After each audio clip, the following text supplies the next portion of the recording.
I swear I'm not usually the jealous type. Especially not when it comes to my sister Natalie. She's older, a little more charismatic, and she walks into every room like she already owns it.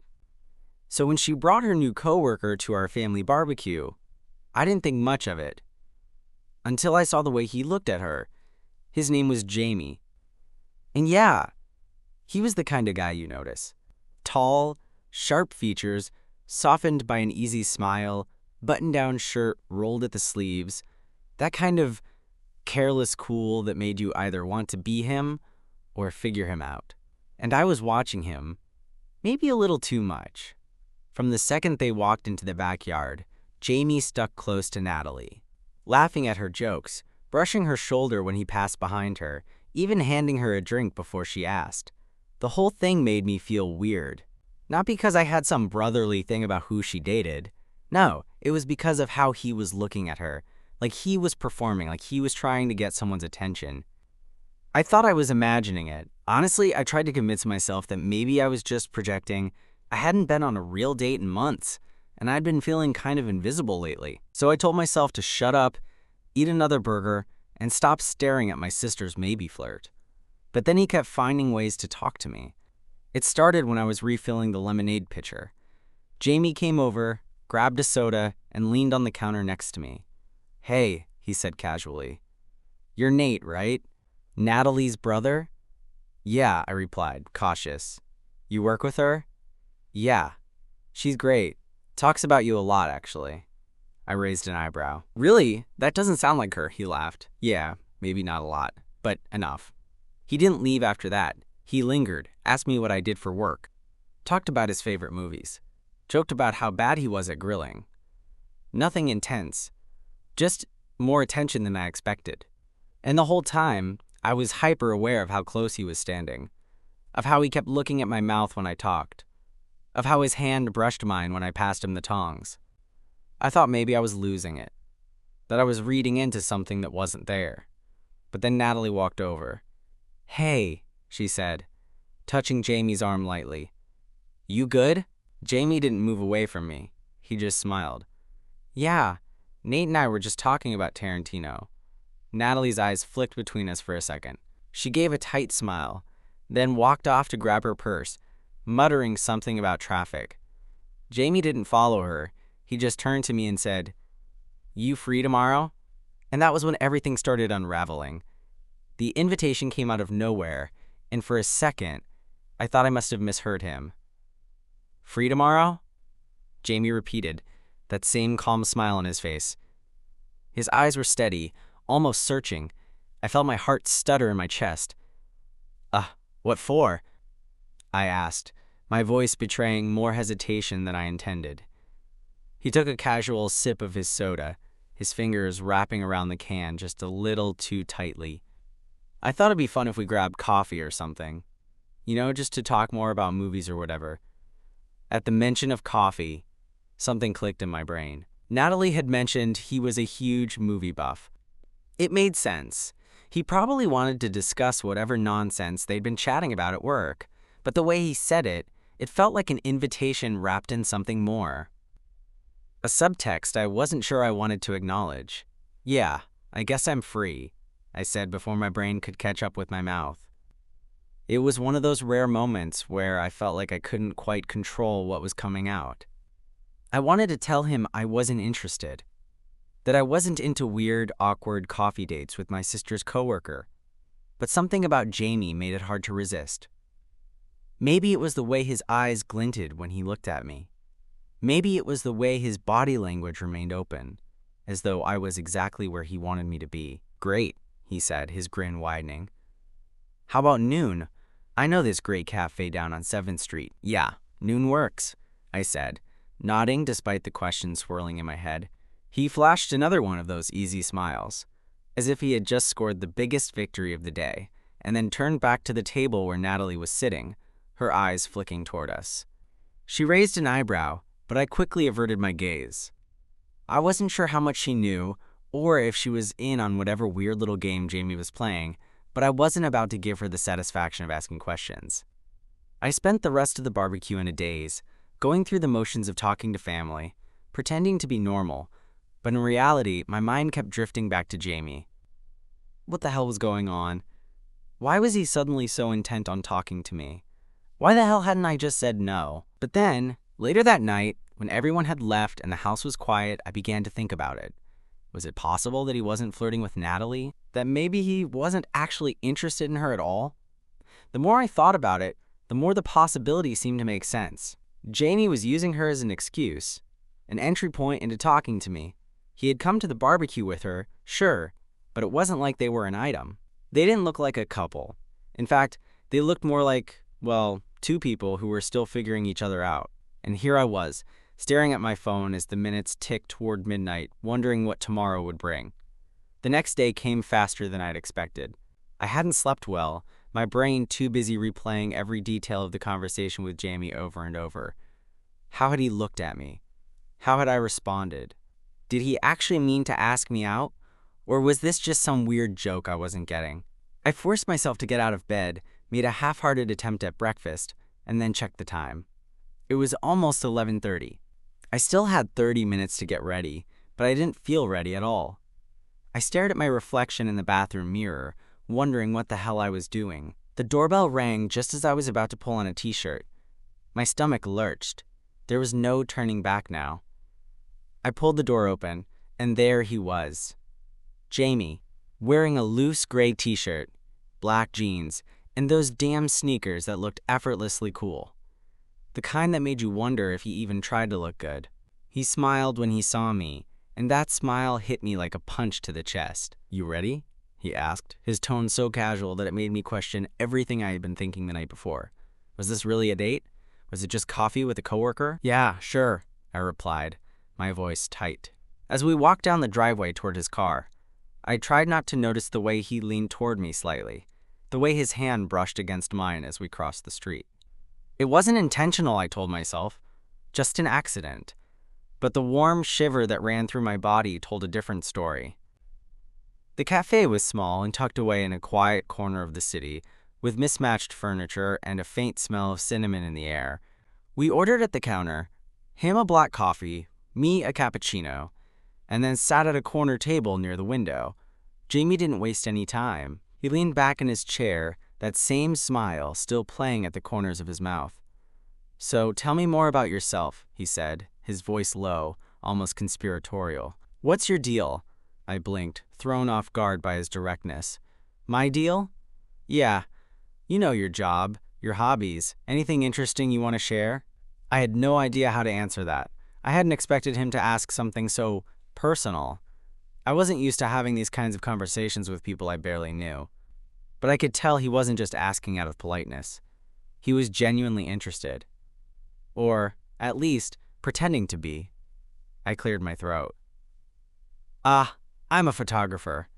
Freelance stuff. Mostly landscape shots, you know." He nodded slowly. "That's cool. I've always been into photography too. Not professionally, but I get the appeal. The way a single shot can say so much." "Yeah, exactly," I said, feeling myself relax a little. The conversation was flowing. It wasn't so bad. But there was still something off about the way he was leaning toward me, his posture open, his eyes never leaving mine. "So, tell me," Jamie said after a moment, his smile widening just a bit. "What's it like living with Natalie? Is she as fun to be around as she seems?" That question hit me harder than I was prepared for. What the hell was he really asking? Was he trying to get to know her better through me? Or was this his way of playing some kind of game? I hesitated, unsure of how to answer. "Yeah, she's fun. She's always been that way." I shrugged, trying to make it sound casual. "But you already know her pretty well, right?" Jamie didn't answer right away. Instead, he just smiled and took a sip of his coffee, like he was weighing something in his mind. It felt like the kind of silence that could either stretch on forever or break in a heartbeat. Finally, he leaned forward, his gaze focused entirely on me. "Yeah," he said softly, "I know her well enough, but I'm more interested in you." My chest tightened so fast I thought I might actually collapse into the chair. "He's talking to me. About me." That simple sentence lodged itself in my brain, looping over and over like some kind of cruel, thrilling mantra. "You're more interesting than she made it seem," Jamie continued, his voice soft, careful, like he was testing the waters but didn't want to spill everything at once. "I thought I'd be meeting her today, but I'm glad I get to talk to you instead." For a second, I thought I might be imagining it. Maybe I'd misheard him. But the way his green eyes held mine, the slight curve of his mouth, the casual tilt of his head, it all screamed intentional. He wasn't here for Natalie. He was here for me. I laughed nervously, hoping to mask the shock. Thanks?" My voice sounded smaller than I felt. I couldn't remember the last time someone looked at me like that. Really looked at me. And it was intoxicating. Dangerous. Somehow, in that quiet little cafe corner, with the aroma of coffee and baked goods curling around us, the rest of the world dropped away. Even Natalie's party, the barbecue, the way I'd been obsessing over her potential crush, it all vanished. Jamie leaned back slightly, his hand tracing a slow, absent-minded circle on the edge of his coffee cup. "I mean it," he said, voice barely above a whisper. "I've noticed you. At her place, the party everywhere. I just wasn't sure how to get to you. And Natalie, well, she made a perfect excuse." I froze. The words hit me like a cold splash of water. "He used her? To talk to me?" My first reaction was a weird mixture of indignation and something else. Something dangerous, tempting, impossible to name. Natalie. Poor, unsuspecting Natalie. She had no idea she was just the bridge. I felt a pang of guilt, but it was almost drowned out by the thrill radiating through me. Jamie had gone to all this effort just to be near me. And the thought, oh God, the thought, made my pulse jack up. "You used her?" I said, trying to keep my voice calm, casual, but failing. My hands curled into fists under the table. Jamie shrugged, that easy, infuriating smile still plastered on his face. "I didn't mean anything by it. She's great. Don't get me wrong. But I wanted to talk to you. I couldn't figure out any other way." And just like that, my brain short-circuited. Part of me wanted to slap him. "How dare you?" And part of me wanted to lean across the table and kiss him, just to see if it was real, to feel the electricity I knew was there. And I could feel it. It was thick, charged, almost painful in its intensity.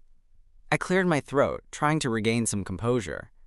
"Okay, so now that you've talked to me, what's next?" I asked, keeping my tone light, but my heart was racing like a runaway train.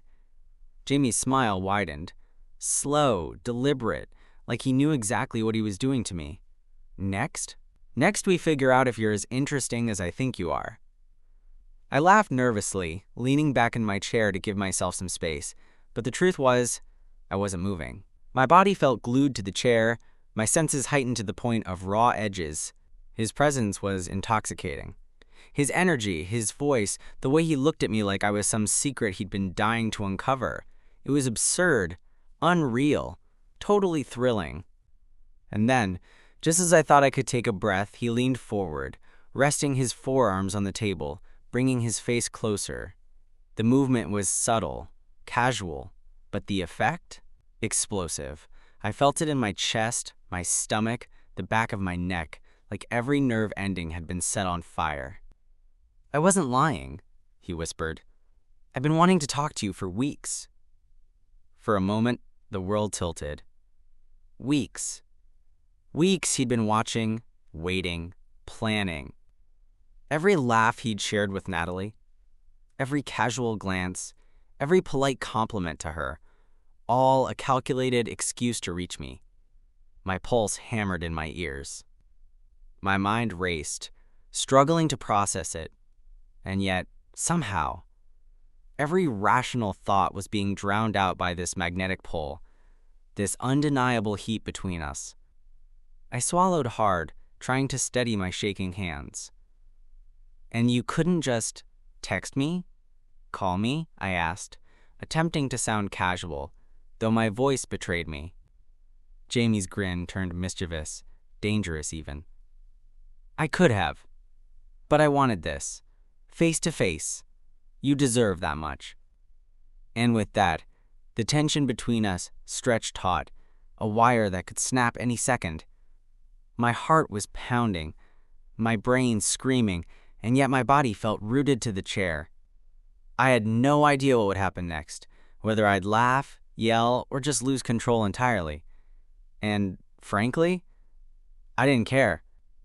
Because right there, in that tiny cafe, with the faint scent of cinnamon and coffee filling the air, I realized two things.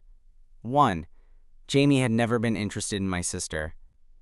Two, I had no choice but to see where this was going. The rest of the day passed in a surreal haze. Every sound, every movement felt amplified, as if the world around me had faded into the background and only Jamie existed. After the cafe, we wandered the streets, coffee in hand, and the air smelled like summer and asphalt, the sunlight cutting through the buildings at a low angle. I wanted to focus on anything else, the pedestrians, the cars, the dull buzz of the city, but I couldn't. My eyes kept drifting toward him. Jamie talked easily, effortlessly about movies, music, even the weird quirks of Natalie's workplace. But beneath his casual conversation, there was a tension I couldn't ignore. The way he leaned slightly closer when I laughed, the way he brushed his hand past mine ever so subtly, the little smirks that lingered when I didn't know how to respond. Every tiny gesture was calculated, and I knew it. I wanted to call him out, demand to know exactly what he was doing. But every time I opened my mouth, words failed me. All I could do was follow him, laugh a little too loudly at his jokes, and hope that my racing pulse didn't betray me. We stopped at a little park, a green patch of grass tucked between the tall buildings, the kind of quiet spot that felt like a secret world in the middle of the city. Jamie plopped down on the bench first, patting the space beside him. "Sit," he said, casual, but his eyes said everything else. I hesitated. My brain screamed that I should keep my distance, keep things normal. But my body didn't listen. I slid onto the bench, careful not to touch him, careful, until I realized that his knee was brushing mine. Lightly, accidentally. Maybe. He glanced at me, those eyes, green, piercing, unreadable, and then back at the fountain in the center of the park. "I wanted to be honest," he said quietly. "I wasn't here for your sister. Not really. I just wanted to talk to you." My throat went dry. That sentence, so simple, so direct, packed more weight than I expected. My heart was hammering in my chest, and I couldn't look away. "Then why not just say that?" I asked, trying to sound casual, but my voice cracked on the last word. He turned slightly to face me, a half smile tugging at his lips. "And ruin the surprise?" He laughed softly. "No, I wanted to see if you'd notice. And now that I have, I don't know. I guess I just didn't want to wait any longer." I swallowed hard, suddenly hyper-aware of his proximity. The heat from the sun on the metal bench, the smell of his cologne mingling with the city air, even the faint brush of his shoulder against mine as he shifted. It was enough to make my knees weak. "You're really bold," I whispered, more to myself than to him. He laughed again, low and warm. Maybe. Or maybe I just know what I want. And the truth was, I had no defense. Nothing. I wanted him. I wanted him to lean closer, to tell me that all the subtle touches and lingering glances weren't accidental. I wanted to know if he had been thinking about me the same way I had been thinking about him, ever since I first saw him hovering around Natalie, pretending to be polite and casual, but really just testing me. I wanted to ask him, to reach out, to close the tiny space that separated our bodies on that bench. But I didn't. Instead, I stayed frozen, heart hammering, mind racing, waiting for him to make the next move. And he did. Slowly, almost imperceptibly at first, Jamie shifted closer. His shoulder brushed mine, then his hand rested near mine on the bench, not touching, not yet, but enough to send electricity shooting through my veins. My pulse spiked, and I found myself leaning ever so slightly toward him, drawn like a magnet I didn't know existed. "Is this okay?" he murmured, his voice low, close enough that I could feel it vibrating in my chest. I swallowed hard. "Yeah, It's okay. The air between us was electric, charged with unspoken desire, and I knew this was just the beginning. Whatever game he had been playing with Natalie, whatever excuse he'd used to approach me, it didn't matter anymore. In that moment, it was just Jamie and me, and nothing else in the world existed. The sun was starting to dip below the skyline, casting long shadows over the park. The golden light hid Jamie's face, making his eyes glint in a way that felt almost unreal. I couldn't stop staring. Every little detail, the way his jawline caught the light, the way his hair fell carelessly over his forehead, the subtle tilt of his head when he laughed, it all felt like a magnetic pull I couldn't resist. We sat in silence for a moment, the kind of quiet that wasn't awkward, but brimming with anticipation. My mind was spinning, trying to catch up with everything I was feeling. Part of me wanted to scream at him. Why did you make this so confusing? And the other part just wanted to lean in, to close that tiny gap between us and see what would happen. Jamie shifted slightly, his shoulder brushing mine again. This time it wasn't subtle. I felt the warmth of his body, the pressure lingering longer than it should have, and my heart jumped. "You've been thinking about me," he said quietly, almost teasingly, like he already knew the answer. I froze. How could he know? Did he really see right through me? I guess, I admitted, my voice low, catching in my throat. It was a truth I couldn't hide anymore. Every time I'd seen him with Natalie, every casual laugh, every little glance, I had been thinking about him. About this. About him. Not her. His grin widened, a mix of mischief and satisfaction. "Good," he whispered, "because I've been thinking about you too." And then, without warning, he leaned closer. Not enough to kiss. Not yet, but close enough that I could feel the heat from his breath, smell the faint scent of his cologne, hear the shallow rhythm of his breathing. My stomach twisted, my pulse racing. Every nerve in my body was alive, straining toward him. I tried to resist, tried to remind myself that this was insane. My sister's coworker, a man I barely knew outside of a brief encounter, but every rational thought was being drowned out by desire. My hands itched to reach for him, to feel, to confirm that this was real.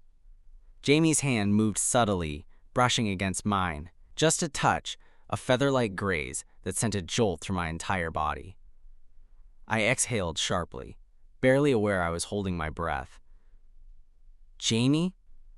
I murmured, my words catching between excitement and disbelief.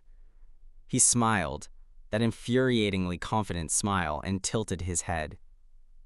"Relax," he said softly. "I've been waiting for this. For you." The world seemed to contract around us. The park, the people walking by, the distant hum of traffic. Everything faded. There was only the two of us, suspended in this impossible electric moment. I leaned in, almost unconsciously, and Jamie mirrored me, closing the gap, his hand brushing against mine again. My chest was pounding, my heart hammering in a way that made my head spin. Every instinct screamed at me to stop, to pull back, but I didn't. I wanted this, wanted him. Then, finally, our lips met. Just a quick, tentative brush, testing the waters. I froze for a second, overwhelmed by the intensity, by the heat, by the sheer impossibility of it. And then he smiled against my lips, pulling me closer, and suddenly, all pretense, all hesitation, all the tension that had built over the last 2 days exploded into something raw, urgent, and undeniable. When we finally broke apart, breathless, the world slowly crept back in. Cars honked in the distance, kids laughed nearby, and a jogger passed by without noticing a thing. But for us, nothing else mattered. "You're really something," Jamie whispered, his forehead resting against mine. "I'm glad I didn't wait any longer." I nodded, my own chest heaving. "Me too," I admitted, the words tasting like fire on my tongue. And that's when I realized everything I thought I knew about this day, about him, about Natalie, it had all been a setup. Not by Natalie, not by fate, but by Jamie. And I couldn't have been happier that he had used her to get to me, because now I had him. The park bench had long since lost its warmth as the sun dipped further behind the buildings. Shadows stretched across the pavement, and the air cooled, but neither of us seemed to notice. We stayed there, barely moving, caught in a private bubble that only we could feel. Jamie's hand lingered near mine, close enough that my fingers itched to touch him, but not quite daring to. The tension was delicious, unbearable, like a string pulled taut, threatening to snap. Finally he spoke, his voice low, casual but charged. "You know," he said, "we could go somewhere a little more private, talk properly. I mean, I like this, but it's kind of ridiculous sitting out here, with the world staring at us." I hesitated. Part of me wanted to run, to rationalize and convince myself that this was insane. My sister's friend, the audacity of it all. But the other part, the part one couldn't deny, wanted to follow him anywhere, wanted to see where this could go. "Okay," I said finally, almost breathless, my voice small but decisive. "Let's go." We walked in silence, our steps synchronized, the slight brush of his shoulder against mine making my stomach twist with anticipation. We ended up at a quiet, secluded alleyway near the cafe. It was empty except for the faint hum of streetlights and the occasional distant footsteps. The world felt suspended, like it had paused just for us. Jamie turned to me, that infuriating, mischievous grin spreading across his face. "You have no idea how long I've wanted this," he murmured, stepping closer. I could feel the heat radiating off him. My pulse spiked, and I knew I was about to cross a line I couldn't come back from. I didn't resist when he leaned in, capturing my lips with his. This kiss wasn't tentative. It was sharp, consuming, demanding my full attention. His hands found my waist, pulling me closer, and for a moment I thought the world might collapse under the weight of this intensity. My hands instinctively moved to his shoulders, then tangled in his hair, and suddenly everything that had been simmering between us, all the stolen glances, all the touches, all the unspoken words, exploded into this moment.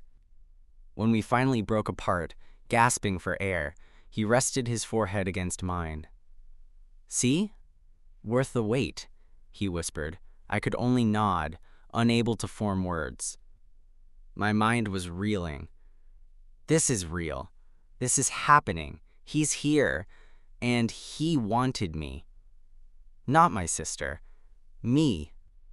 The thought alone made my chest ache with a strange, thrilling kind of happiness. "Jamie," I managed finally, my voice shaky. "Why didn't you just—" "I don't know. Talk to me sooner? You could have made this so much easier." He chuckled softly, that deep, warm sound that made my insides twist. "Where's the fun in that?" "No, I needed a reason to be near you. Natalie just happened to be perfect cover." I froze and then laughed. A little hysterically, a little in disbelief. "You use her as bait." He smirked, leaning in again, just brushing his lips against mine. "Bait? Maybe. But it worked, didn't it?"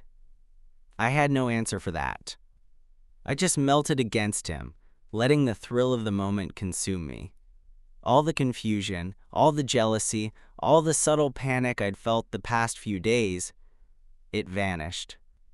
The only thing left was Jamie and me, and the undeniable, consuming heat between us.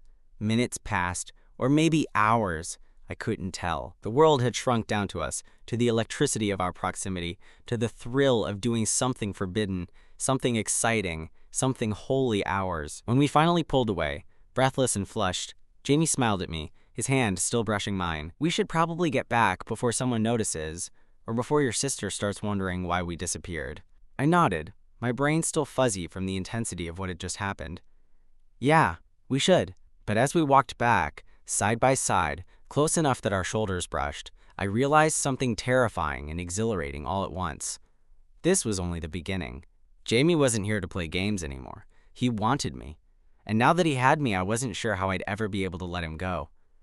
Back at my place, the air felt electric. The apartment was small, cluttered with books and half-finished projects, but suddenly it felt like the most intimate space in the world. Jamie didn't waste time with small talk. He leaned against the door frame, arms crossed, watching me like he was cataloging every movement. I felt exposed, vulnerable, and completely captivated at the same time. "I still can't believe you used her," I said, finally letting the words slip out, my voice low. As a way to talk to me," he grinned, stepping closer. "I didn't want to do it any other way. I needed a reason to see you, to be near you. And, well, she made a perfect excuse." I shook my head, laughing nervously.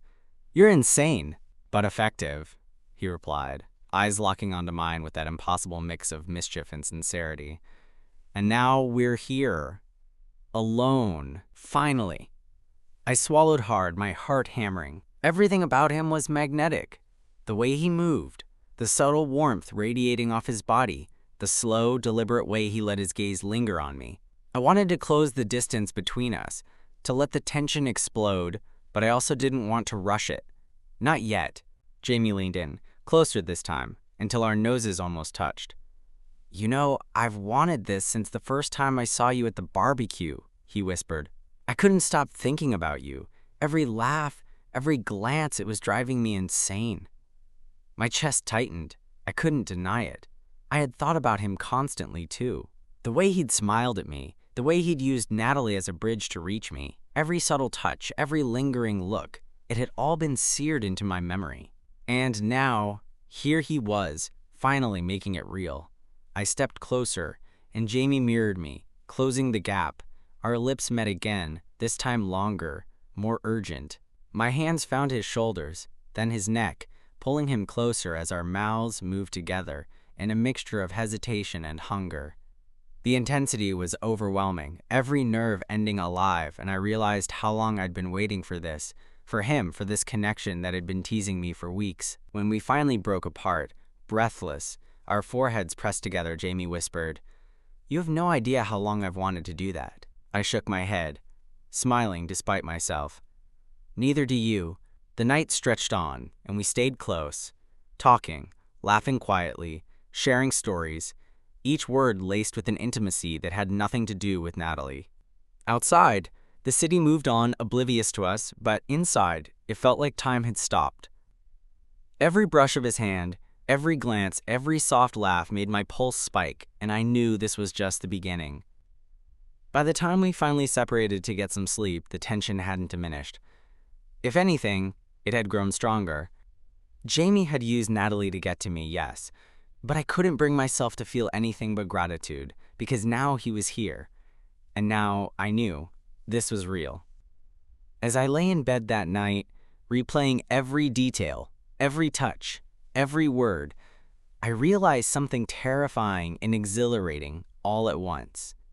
I had fallen for him, completely, and there was no going back. The following week was surreal.